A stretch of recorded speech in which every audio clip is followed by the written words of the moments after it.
What should your resume look like in 2017? We're going to talk about it next on City Corner.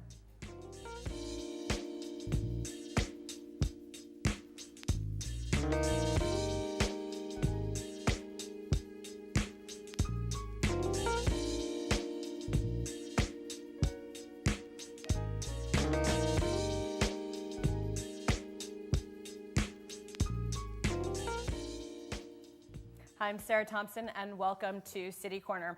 Well, it's 2017, and technology is the name of the game, and that even applies to your resume. So we're going to talk about today when technology meets resumes, or when resumes meet technology. I'm joined by SLATE's Missouri Regional Workforce Liaison, Frank Alaniz. Thank you for being here. Thank you. And this is our show dedicated entirely to resumes, but most importantly, because we're at a stage where it's not just here's my resume, hire me. There's a whole bigger context that really centers on and anchors on where we are technologically with software. So let's kind of dive right in. What should we be doing to update our resumes? So the resume in the work process has become a process, literally. You know, like you just indicated, in the old days, you knocked on the door, you had a great conversation, and hopefully you were starting Monday morning. Today, what everybody does is say, you need to go online to apply. So now we have a different thought process when developing a resume. We need to develop a resume that meets three strategic applications. One, the process of applying. Two, when I get it as a recruiter, that it must pass my purview. And then finally, it must engage the hiring manager, and so that I will then say, I need to talk to this person. So the traditional style of resumes of 3 years ago, 5 years ago, or 10 years ago, hopefully not much longer than that, are obsolete. And so we need to rethink our resume strategy. So if you're just a high school student, you're coming out of high school, you're looking for that first job, that functional, very easy to read resume is apropos. The more experience you have, the greater development of your resume strategy needs to be. Okay. Typically, we have three styles of resume: a functional, which is like an entry-level resume. Okay. We have a chronological resume that just gives me your work history. But more importantly, in today's technology world, we need a combination of both, a hybrid style resume. Okay. The online application process, or ATS, applicant tracking system, is looking for certain key functions. And so we have to build those functions into the resume process. Okay, well, let's start. I mean, I think that's the big thing is, how do you get a resume into human hands? Because everything these days is pretty much based on the software you're just alluding to, or online applications. And sometimes, I mean, I've read the stories on this. There's sometimes where your resume isn't even getting in front of human eyes, let alone into human hands. So let's start with, you've kind of gone through the different categories. Let's start at literally the top of your resume. When I was sort of getting out of school, it was name, address, email, phone number, and yeah, that was kind of it at the header. Correct. Right? Are we still there? Absolutely not. So let's talk about, let me ask one question. Okay. When you submit your resume online, where does it go? That's the question. Okay. I met recently with 30 employers, and we had a great conversation, and I asked that question. And the answer I got, well, it hopefully ends up on my desk. So hopefully, to me, is a big concern. Yes. So your resume contains 4 of the 5 data elements I need to replicate you or steal your identity. So let's take a look at that. Yes, I absolutely need your name so I can pick up the phone and connect with you. Okay. 2, what I'm looking for next is no address. You're going to apply online. That's where your address goes. And literally, it could be a barrier to employment. Let's say you live in North City, and you're applying for a job in far South City. It's a cold, rainy, windy day. I'm looking at your resume going, this person's never going to get here. Let me find somebody who lives closer to my organization. So let's just eliminate it. Plus, that's the second data element. Third data element is your phone. Now, a majority of the people today have a cell phone. Cell phone is connected to a provider. My concern is a home phone. Home phone is connected to what? Your address. So that's the third data element. Most importantly is your email address. One, it needs to be professional. So that sports nut to, that is not a professional email address. But more importantly, if you're using that email to check your bank, to pay your bills, to do all of those personal things, you've just given me a gold mine of information. So what we need now is an email address to support your job search activities. something disconnected from your personal life. And then from there, we're going to look for a summary. So a lot of people put an objective statement. I want to be this when I grow up. I don't care. What I want to know is what you bring to my table. Then, most importantly, especially in the application process, I need keywords. And where do you get those keywords from? The internet? No. Where you get them from is the job posting. So you data mine the job posting for the words that the employer is using to find you. Okay. So the days of that one-page generic resume that you spam to every employer is dead. Over the last 3 years, I've applied for 790 jobs just so I could learn how to do it, so I could educate you. In turn, I have well over 2,000 versions of my resume. Yeah, I think about when you're describing too, I remember, you know, when you look at resumes, it's like how many times you see coordinated, managed. It's sort of a repetition anyway of the words. Is there something with the software, the way that it's designed, what you've described, sort of what we should do? I mean, are there certain things that are just, if there's a duplication of too many words, will it throw it out? Or if they do see an address, is the software actually going to nix it from going into the next pool that the hiring manager, HR, recruiter might see? Not really. What we're trying to do is make that if you upload your resume to an unknown site, if you're going to the company site, St. Louis City, and you're applying for there, we know it's a secured location. But you go to a job board and you find a job and it says upload your resume. Again, we don't know where that resume is going. But typically the online application software is looking for a keyword. So let's say they're interviewing for a job at SLATE, so we're looking for customer service. So that you say at least once. But more importantly, now you have to contextualize customer service. So you're saying at least twice. Now let's say your previous job, the job before that, and the job before that all had a customer service paradigm in it, then what are you going to do? That's 4 times. So you're not going to get eliminated for having the words too much, but it will actually elevate your ranking for using the word multiple times. Now, if you have customer service 5 times all in a row, somebody's going to find, no, that's not going to work. That's interesting. I want to talk about formatting. I pulled a resume from an article that I actually read in Money Magazine online version, and this is a sample that they use, so I want to show that it's, and you have a credit to them. When it comes to formatting, I mean, this looks, again, we were talking about maybe from my era of getting out of college, like this looks a little bit different. You know, it was sort of then more centered. How important is formatting? I mean, if you're an employer or a recruiter, are you saying, oh, this was stylized totally wrong, I don't want to even talk to this person? Or again, what's your recommendation for that? So stylization of a resume, first, that resume wouldn't make it through the application process. That line that runs the length of the page basically would delete everything after that line. Really? In the old versions of the application. So unfortunately, we don't know which version we're applying with at the time we apply. So what we're going to do is we want to design a resume that's very easy to read. It's easy on the eyes. It gives me the words that I'm looking for based on the job description, and it contextualizes or explains what you did, not a list of job duties. And then finally, if you're a graphics person, then that's what we need. We need that graphical style after you get through the application process. I see. So that typical resume there would work if you were not applying online. Got it. So what we have is 3 versions of your resume. You have that presentation, which you just showed. And that's wonderful. It looks fantastic. It gets you that one-on-one partnership. But then you also need what we call an online application or an ATS resume. It's very simplified. It looks and contains the same data, but it's not as overly graphical like that. And then to me, you also need an interview resume. So that interview resume is a very comprehensive or a skilled-based resume. Now, that's not for the faint of heart. Maybe 10% of the people would accomplish or have one of those, but it's certainly something that's going to get you through the process. It sounds like a lot of work. How do you, I mean, really, when you think about if you are completely out of a job. It's one Correct. thing if you're in a job and you see a couple things that you think, oh, I can move up the ladder with this position.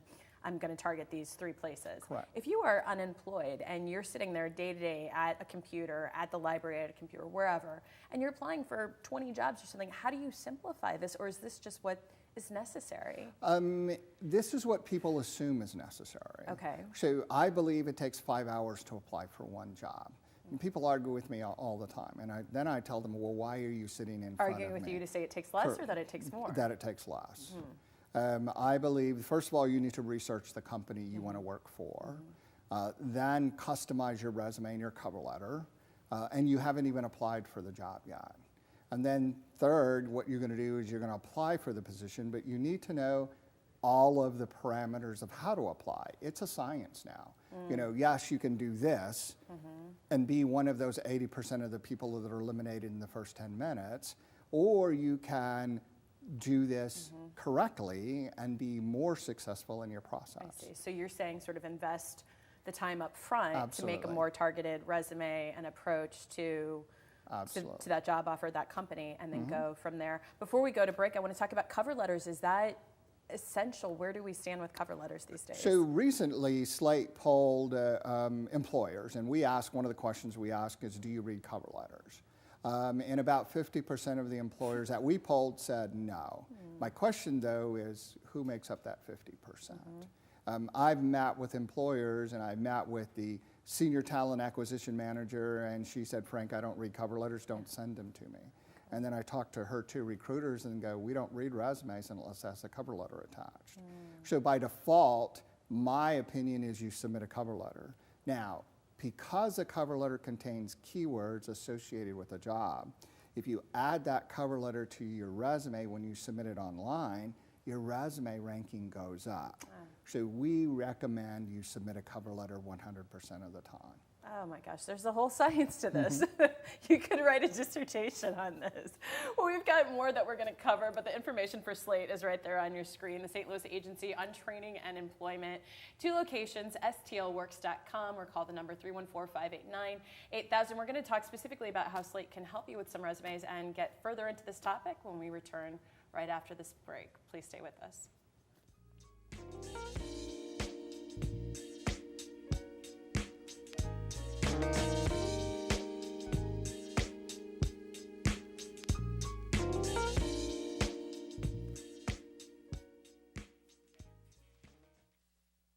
Every time I hear the alarm bell go off in school, I think it's an air raid. A lot of houses in our neighborhood have been destroyed. I like to close my ears and sing songs whenever the bombs come close. I'm worried our new neighbors won't like us. But I know it's all gonna be worth it. I just want my family to be safe. But these are not my words. These are not my words. These are not my words.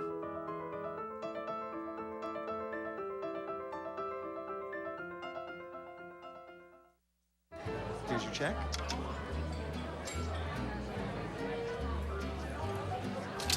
Oh, you got it. You know, since I got rid of my car, I really enjoy walking. Okay? God, no. Getting pulled over for buzz driving could cost you around $10,000 in fines, legal fees, and increased insurance rates. Oh, you're home early. You live with your mom? That'll set your game back a few years. Buzzed, busted, and broke. Because buzz driving is drunk driving.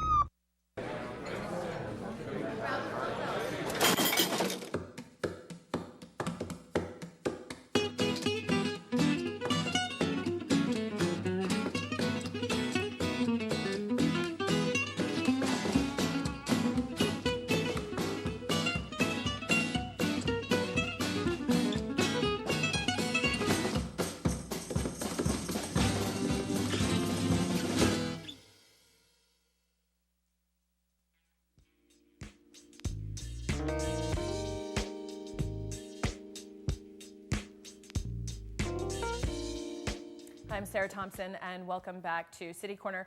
Today we're talking about resumes. It's all about resumes and how they should look in the year 2017. We'll have to do another show of how they should look in 2018 because technology is such a key component of their success. I'm joined by Frank Alaniz. He is the Missouri Regional Workforce Liaison. You've got such a big title, I always have to remember it, with SLATE.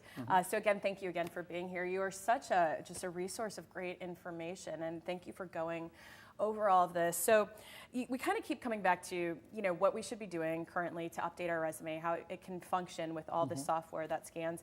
Something that is probably generational but incredibly important, which is mobile devices and how that plays into how you view a resume. And even I think you're saying that recruiters will view now resumes off their mobile devices? Absolutely. I've been very fortunate being able to reach out to the business community and have great conversations with a lot of our recruiters and HR friends. And they are our friends. I know sometimes it seems like they're not, but they are. And literally talking with the millennial recruiters, the individuals that are the 20-somethings, early 30-somethings, that's where they live. They live in the mobile world. And so having that at their fingertips as a resource, they're very used to that.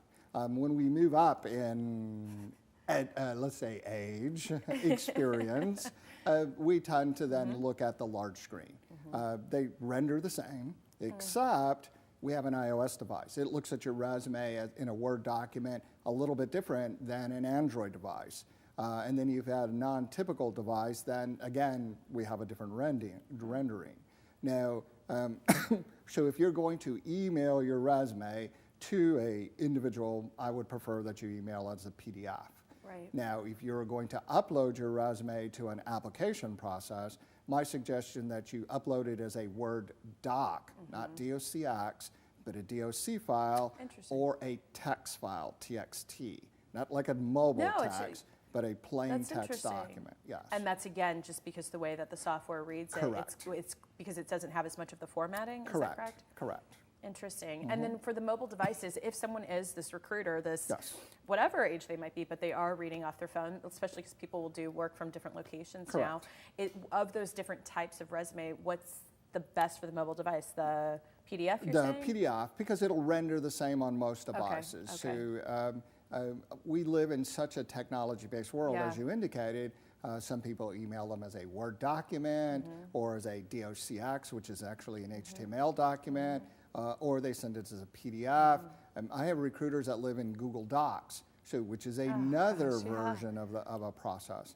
So we want to kind of standardize that. Now, when I look at a resume on a mobile device, the first thing I'm going to do is I'm going to put on my glasses. And I'm not sure the millennials do that, but I will. But in my software, what I do is I have a keyword highlighter. So I will go in and say, I'm looking for these 5 words. And when I bring up your resume, it'll highlight all those words. So am I actually reading your resume? Probably not. But what I'm doing is I'm skimming to see if I need to move your resume to the next level. Everything we're kind of talking about here has a certain implication that we are familiar with technology in the first place, right? Correct. That we know what a PDF is, docx, text file, Mac, PC, all of that. But obviously people at all levels, there's different types of jobs, experience, even in sitting in front of a desk. There's a lot of jobs that might be more manual, manual labor. So how do you approach, what's your recommendation at SLATE when someone comes in and says they've got a background of 5 years of more manual labor, they don't really work on digital files that much. What's your recommendation for that person versus someone who, yes, their job is a desk job and they know everything that you're talking about? And how do you kind of streamline these recommendations to them? So what we want to do is we want to get them engaged in the SLATE job centers. We want them to come in and visit us. Obviously, we do have an online component with jobs.mo.gov. They can get a ton of resources from there. But what we want to do is we want to invite them in, have a one-on-one conversation. What we're going to do is we're going to ask you a series of questions to determine where your skill sets are, what you would like to be when you grow up, and then more importantly, how we can help you. We have entry-level workshops or workshops for individuals that may not have the robust computer skills. And then we have a professional series of workshops for those individuals that have hopefully as much skills as they need. The other piece of this puzzle is that let's say you're missing a skill. So if you come to us, hopefully we can identify that missing component, and there may be the possibility that we can add that component, again, based on qualifications, to help you be successful. You bring up a good point, because a lot of times on resumes people will do sort of a footer of their skills of software that they know. Correct. I know Microsoft Office or Excel. Again, is that how important is that that becomes a keyword search when people are looking at Absolutely. it? Yeah. So one of the things that I do in my workshops is I hand you a job requisition, and what I want you to do is I want you to look at it as you're hiring yourself. What are the top things, 10 things that you're looking for? And hand you a highlighter, and I want you to highlight those 10 things. And then I want you to look at your resume and go, how many of those things are on your resume? 9 times out of 10, 1. But you're applying for this job. You should know this job. Right. So let's add those key components to your resume. It's a screening software. If I say Microsoft Office and you have Word, Excel, and PowerPoint, you just lost, because the computer's looking for Microsoft Office. So again, like we've been talking about, it's all a science. Yeah. And when I first started this project, I didn't know how to apply for a job. Yeah. You know, I was in the military for 20 years, got out, decided I didn't want to work for a living. My wife said, oh no. So I had a very good mentor. He goes, Frank, this is what you need to do. A couple of years later, I was helping an individual trying to find an opportunity and realized I did not know what I was talking about. So I walked across the street to McDonald's, and I met with the regional training manager for McDonald's at the time, and I said, I'd love to apply for a job. She goes, you know, maybe this is not the best opportunity. And I said, no, I don't know how to apply for a job. Teach me. And I found very quickly that it is a science. Yeah. You know, what you're describing too reminds me so much, even though it's a different context, of when we talk to sometimes with the show with nonprofits that work with students and getting into college. There is sort of a game, a science of, it's not necessarily what you know, even what your skill sets. You can be the best of the best. It's having the language and the skills to get to that next level, and that's a whole other level of learning. And I think what you're saying is that people can learn that through SLATE. Absolutely. Absolutely. I want to kind of go back to that topic where you're going into the skills, and I always see proficiency in. How necessary, when you're listing those Microsoft Office, Excel, or those keywords of software you might know, Adobe, this and that, to even designate proficiency? And the next question to that would be, do you really, if you're not fully proficient, what is that? What is the scope of the interpretation of being proficient? Because a lot of people don't know every single thing about Excel, but they can function in it, right? They can function. Do you not put it in there if you don't know everything, or do you still list it? Actually, my opinion is that the employer is going to make the determination on whether you're proficient. If they really need proficiency, they're going to test you. Okay. And they're going to let you know up front. We're going to test in Excel. We're going to test in Adobe. We're going to test in Salesforce, whatever it happens to be. So you're going to know that hopefully going in or sometime in the process.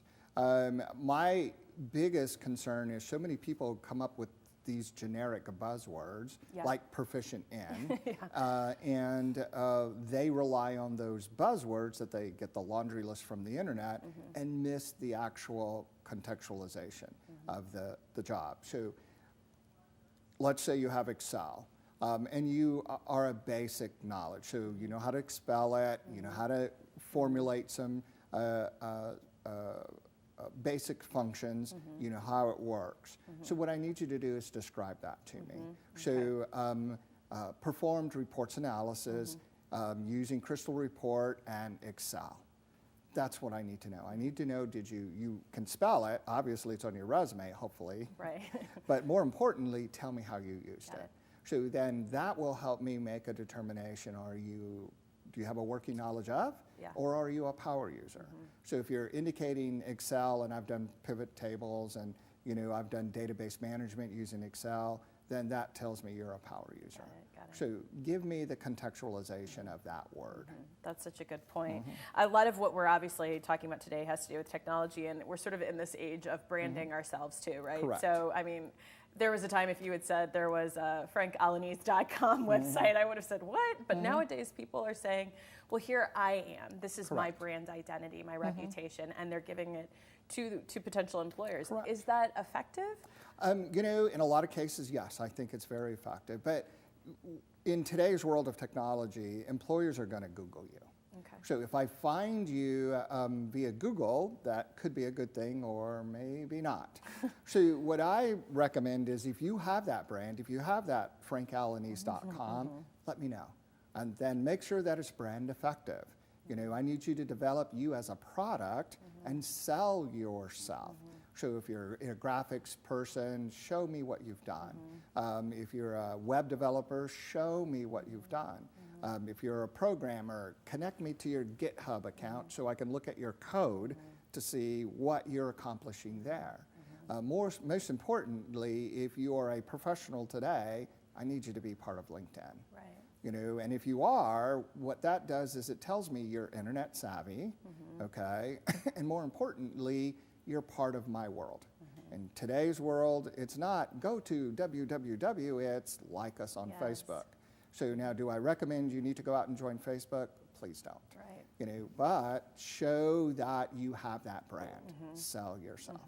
Everything you're saying is incredibly helpful. I mean, really great inside information. And I think a lot of people listening to this, it'll register and say, oh, I should make that change. I should make this. Other people, this could be incredibly daunting. So, I mean, this is when we talk about at the core of how our society functions, how we as a community, how people feel good about themselves, able to take care of themselves and provide for themselves and their family, it's having a job. So for someone who's hearing this, and this sounds totally overwhelming, what is that sense of hope? How do you sort of maintain, hey, this might seem like a lot, but how do you sort of streamline it to say, if you do this, there is a chance? Absolutely. First of all, don't give up hope because hope is still there. And next of all, reach out to your community. So if you're in church every Sunday morning or Saturday, reach out to your network at church. There are hundreds of people willing to sit down with you and offer their own personal advice, and that can get you started. Go to a Missouri Career Center. SLATE, we have our location on Market, we have a location on Cherokee. So, you know, we're in the neighborhood. And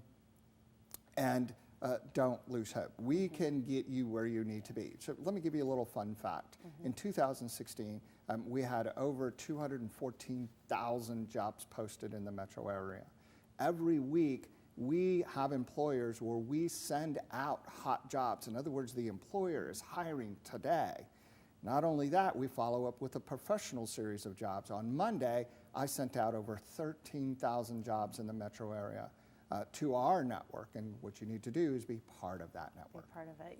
This has been great information. Such a pleasure to have you here. Thank you so much for sharing these tips. Please reach out to SLATE at the information on your screen, stlworks.com, or call the number on your screen, 314-589-8000, to get help, to get assistance, a wealth of information, not just about resumes, but so much more. And really, thank you. This has been so insightful for me, even checking off the list. Thank you for joining us. Thank you so much. Thank you. And thank you at home for watching, and please keep it right here on STL TV, Experience St. Louis.